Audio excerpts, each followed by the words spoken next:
20 years of excellence in cancer care. Mahatma Gandhi Cancer Hospital and Research Institute, Visakhapatnam. నమస్తే, welcome to Suman TV. నేను మీ Sai Bhairi.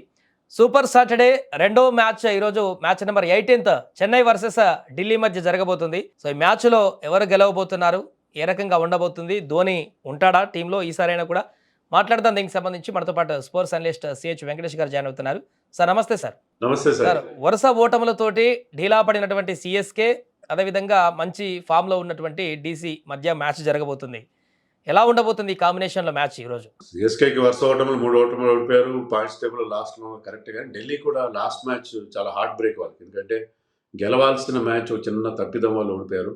Ball of the last over Miller కనుక ఒక single తీసుంటే match super ఓవర్కి వెళ్ళేది. Last బాల్కి ఒక single కూడా వచ్చే అవకాశం ఉంటుంది. ఈ మ్యాచ్ కూడా గెలిచి ఉండేవారు, సూపర్ ఓవర్లో గెలిచి ఉండేవారు. సో అది ఇంకా వాళ్ళకి ఆ గాయం ఇంకా పచ్చిగానే ఉంటుంది వాళ్ళకి. సో అది వాళ్ళు ఎంతవరకు ఎఫెక్ట్ చేస్తుంది అనేది చూడాలి. రెండు టీమ్స్ కూడా అంత కాన్ఫిడెంట్ నోట్లో స్టార్ట్ కాకపోవచ్చు. ఢిల్లీ మొదట వాళ్ళ క్యాంపెయిన్ బాగా స్టార్ట్ చేసి 2 మ్యాచ్లు గెలిచారు. థర్డ్ మ్యాచ్లో వాళ్ళు తడబడడం అనేది వాళ్ళకి ఇంకా హార్ట్ బ్రేక్, ఎందుకంటే నిన్నగాకమన్నా కదా వాళ్ళు ఆ మ్యాచ్ ఓడిపోయింది. సో హార్ట్ బ్రేక్ ఇంకా ఉంటుంది వాళ్ళకి. బట్ ఎనీవే, సిఎస్కేకి ఇది నవ్ ఆర్ నెవర్. ఎందుకంటే వరుసగా 4 మ్యాచ్లు ఓడిపోతే మీకు ప్లే ఆఫ్స్కి వెళ్ళడం చాలా కష్టం. ఎందుకంటే మీరు ఆడే 14 మ్యాచ్లో మీరు కనీసం 8 మ్యాచ్లు గెలవాలి. ఇప్పుడున్న సిచ్యుయేషన్లో 8 మ్యాచ్లు గెలవాలంటే మీరు వరుసగా 4 మ్యాచ్లు ఓడిపోతే మళ్ళీ రిమైనింగ్ మ్యాచెస్లో కూడా మీకు కొన్ని ఓటర్లు తప్పవు. అలాంటప్పుడు 4 డిఫీట్స్తో స్టార్ట్ చేస్తే మీరు ఆ క్యాచ్అప్ సిచ్యుయేషన్లో చాలా ఇబ్బంది పడతారు. So it's now or never, must win గేమ్గా చెప్పాలి చెన్నైకి ఈ మ్యాచ్. 4 మ్యాచెస్ తర్వాత ధోని ఇన్ అవుతాడని అప్పట్లో అన్నారు. ఇప్పుడు 4th మ్యాచ్ కాబట్టి ముందే వచ్చేటువంటి అవకాశాన్ని ఏమన్నా చూడొచ్చా? ఈరోజు ధోనిని గ్రౌండ్లో చూసే అవకాశం ఏమైనా ఉందా?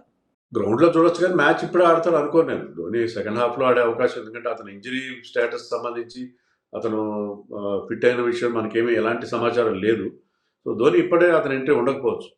అదిగాక టీంకి ధోని ఆడడం కంటే కూడా ఒక ఎక్స్ట్రా ఆల్రౌండర్ ఆడితే వాళ్ళ టీం కొంచెం అడ్వాంటేజ్ ఉండే పరిస్థితి. ప్రస్తుతం వాళ్ళు ఉన్న పరిస్థితి సిచ్యుయేషన్లో they need 1 extra all-rounder at number 8.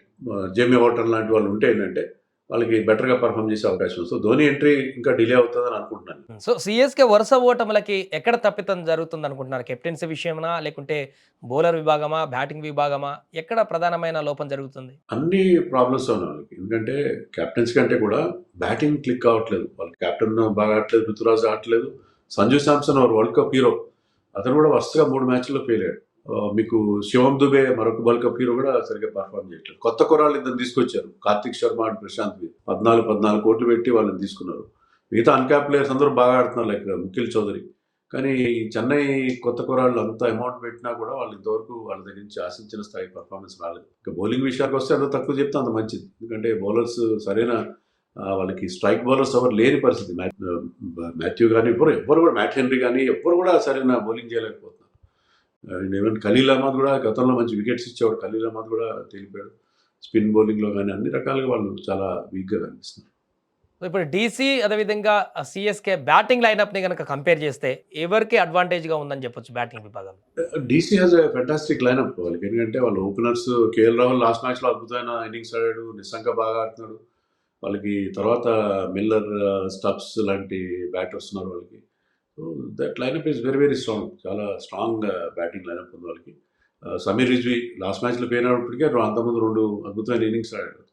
So వాళ్ళ బ్యాటింగ్ చాలా స్ట్రాంగ్గా ఉంది కంపేర్ టు సిఎస్కేలో ఎవరైనా బాగా ఆడుతున్నారంటే ఒక మ్యాచ్లో ఆయుష్ మాత్రమే బాగా ఆడాడు. సర్ఫరాజ్ ఖాన్కి చాలా రోజుల తర్వాత అవకాశం వచ్చింది. సర్ఫరాజ్ ఖాన్ బాగా ఆడుతున్నాడు. మిగతా అందరు బ్యాట్స్మెన్ వరుస పెట్టి ఫెయిల్ అవ్వడం అనేది మనం చూసాం. సో బ్యాటింగ్లో చూసినా బౌలింగ్లో చూసినా Delhi is much stronger team. చెన్నైలో జరుగుతుంది కాబట్టి హోమ్ గ్రౌండ్లో సిఎస్కేకి కాబట్టి కొంత అడ్వాంటేజ్ ఏమన్నా ఉండొచ్చు అంటారా? అంటే లాస్ట్ టైం అక్కడ జరిగినా ఓడిపోయింది సిఎస్కే, బట్ ఈసారి ఏమన్నా అడ్వాంటేజ్ ఉండేటువంటి అవకాశం ఉందా? లాస్ట్ టైమే కాకుండా లాస్ట్ ఇయర్ వాళ్ళు 6 మ్యాచ్లు చెన్నైలో ఆడితే 5 మ్యాచ్లు ఓడిపోయారు. గతంలో ఏంటంటే అది ఒక కంచుకోటలాగా ఉండేది చెన్నైలో వాళ్ళకి. వాళ్ళు ఐ థింక్ 65% ఎంతో వాళ్ళు విన్నింగ్ పర్సంటేజ్ ఉంది.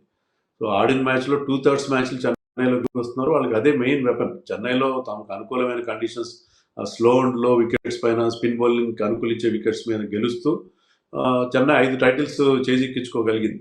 ఇప్పుడు ఏంటంటే గత 2 సీజన్స్గా చెన్నై పిచెస్ మారినాయి, బ్యాటింగ్ ఫ్రెండ్లీ అని, స్పిన్నర్స్కి అంత హెల్ప్ లేదు.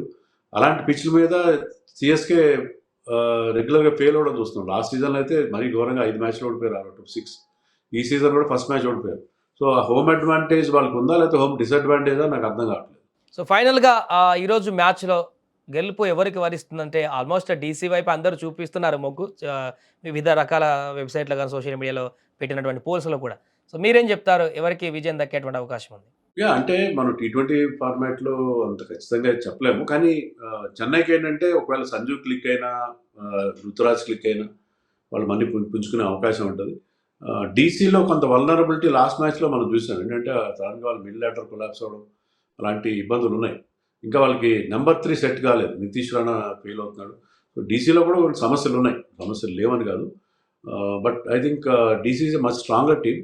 But having said that Chennai can surprise them. వాళ్ళు గనక టాప్ ఆర్డర్ ప్రాబ్లమ్స్ కనుక సాల్వ్ అయితే వాళ్ళు డెఫినెట్‌గా బెటర్‌గా పెర్ఫార్మ్ చేసే అవకాశం. Right sir. Thank you so much. అదే సూపర్ సాటర్డేలో రెండో మ్యాచ్ 18థ్ మ్యాచ్ సీఎస్‌కే అదేవిధంగా డీసీ మధ్య జరగబోతుంది. ఈ హోరాహోరీ మ్యాచ్‌లో మరి సీఎస్‌కే మొదటి విజయాన్ని సాధించి పాయింట్ టేబుల్‌లో 2 పాయింట్లు సాధిస్తుందా? లేక 4 వరుస ఓటములతో అదే పరంపర కొనసాగిస్తుందా అనేది వేచి చూద్దాం.